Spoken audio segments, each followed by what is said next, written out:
There is a word that has been said more times in human history than perhaps any other word ever spoken. It has been whispered in the dark by people who had nothing left. It has been murmured on deathbeds, in prisons, in deserts, in the silence after catastrophe. It has been said by prophets standing before God, by sinners drowning in their own wreckage, by mystics who had tasted divine light and still could not stop saying it over and over, like breathing, like a heartbeat that the soul could not live without.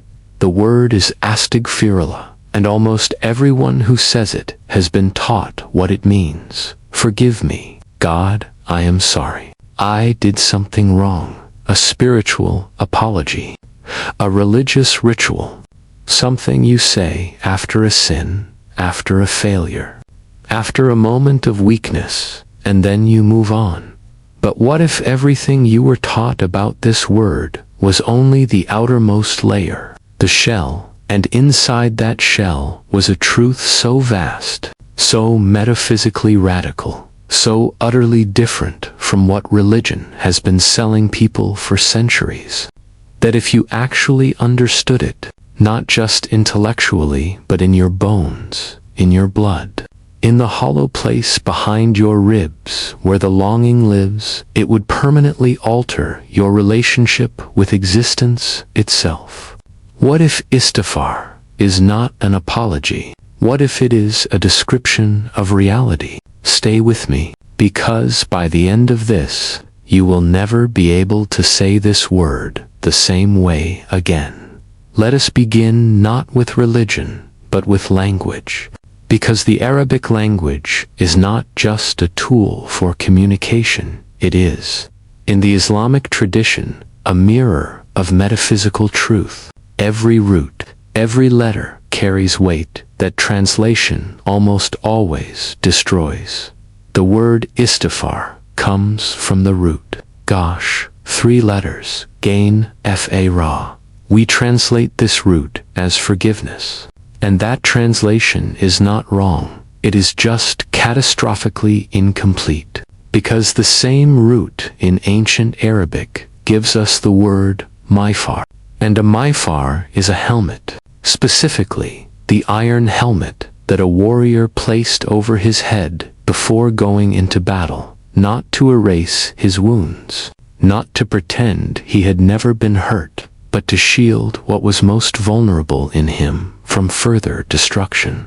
The root Gashaf also carries in it the idea of covering something that has been exposed, of sealing something that is open to the elements, of protecting a raw surface from corrosion. So when a human being says, Astaghfirullah, I am seeking Istighfar from God, they are not saying, I am sorry. Please stop being angry at me. They are saying, I am wounded. I am open. Something in me is exposed to the weather of this world, and I cannot shield it myself. I am asking you, you alone, to be my covering, to be the helmet over the soft, unprotected thing that I actually am. Feel the difference between those two things. One is guilt. One is honesty. One is a transaction. I wronged you. Here is my payment of remorse. One is a recognition. I exist in a state of fundamental vulnerability, and there is only one source of true protection in all of existence. The first version keeps God at a distance. A judge you must appease. The second version places God at the center of your survival, the living, breathing, ever-present shield without which you would not make it through a single moment. But now we go deeper, because the Quran, when it speaks about Istighfar, says something that has puzzled casual readers and electrified mystics for 14 centuries. In Surah Nuh, the prophet Noah is speaking to his people. He has been calling them to God for 950 years. Not 950 days, not 950 months, years, nearly 1,000 years of a man standing up, day after day, and saying, "Turn toward God, return, come back," and they rejected him. Every time, for almost a millennium, and in this final address, after all of that, after the exhaustion, after the heartbreak, after the centuries of being mocked and ignored and threatened, what does Nuh tell them? Quran 71 to 10:12. Ask forgiveness of your Lord. Indeed, he is ever a perpetual forgiver. He will send rain upon you in abundance, and give you increase in wealth and children, and provide for you gardens, and provide for you rivers.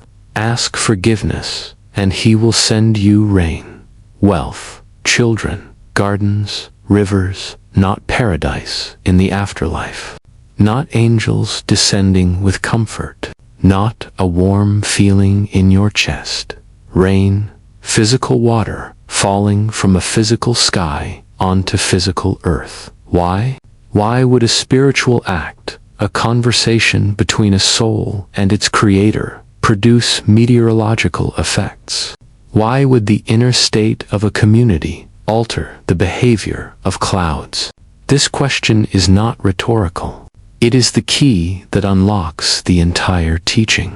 The Quran is revealing here something about the architecture of reality that most people, even most religious people, have never fully absorbed. It is telling us that the separation we assume between the inner world and the outer world is not as real as we think, that the spiritual condition of a people and the physical condition of their environment are not two separate systems running in parallel. They are one system, deeply entangled, reflecting each other in ways that go far beyond anything our modern categories of thought are equipped to fully hold. Ibn al-Qayyim al-Jawziyah, the 14th century Islamic scholar who wrote about the human soul with more precision and psychological depth.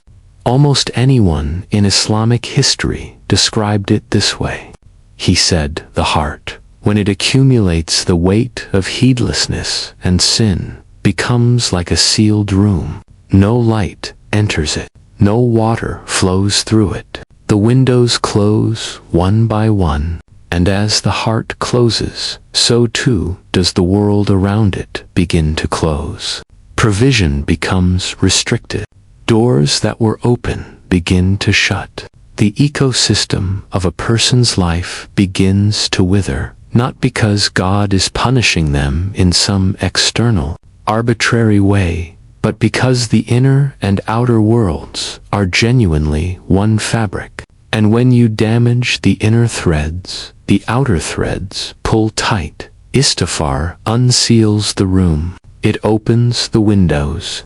It restores the flow. This is not metaphor. This is cosmology. Now we need to talk about what sin actually does to the human being. Not in the language of religious guilt, but in the language of what the Quran itself describes. Because the Quran does not use vague, moralistic language about sin. It uses something far more precise and far more disturbing. It uses the word Raan, Quran 83 to 14. No.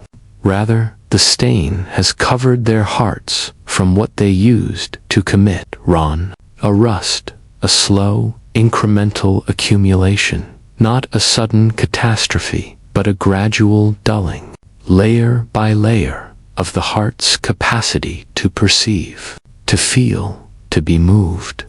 The Prophet Muhammad, peace be upon him, explained this further in a hadith preserved in the Musnad of Ahmad. He said, "When a person commits a sin, a black dot appears on their heart, not a wound, a dot, small, almost invisible. If they make istighfar, turn back to God with genuine presence, the dot is removed and the heart returns to its natural state." But if they do not return, if they carry the sin and add another sin on top of it, another dot appears, and then another, until, eventually, the entire surface of the heart is covered, and a covered heart cannot see clearly. A covered heart cannot feel fully. A covered heart cannot receive, not because God has stopped giving, but because the receiving instrument has been blocked. Now think about how modern psychology describes the long-term effect of chronic, unresolved guilt and persistent self-concealment on the human psyche. The gradual narrowing of a person's emotional range, the slow erosion of their capacity for genuine connection, for wonder, for recognizing beauty and truth when they encounter it. The way a person who has been hiding something from God, from others, from themselves, begins to inhabit an increasingly small world. Their perception contracts. Their availability to life contracts. They go through the motions, but something vital has gone quiet inside them. The Quran gave this phenomenon a name 14 centuries before psychology existed. It called it Raan, and it gave us the cure. The cure is not self-punishment. The cure is not endless rumination over your failures. The cure is not a performance of remorse designed to make you feel that you have somehow paid back what you owe.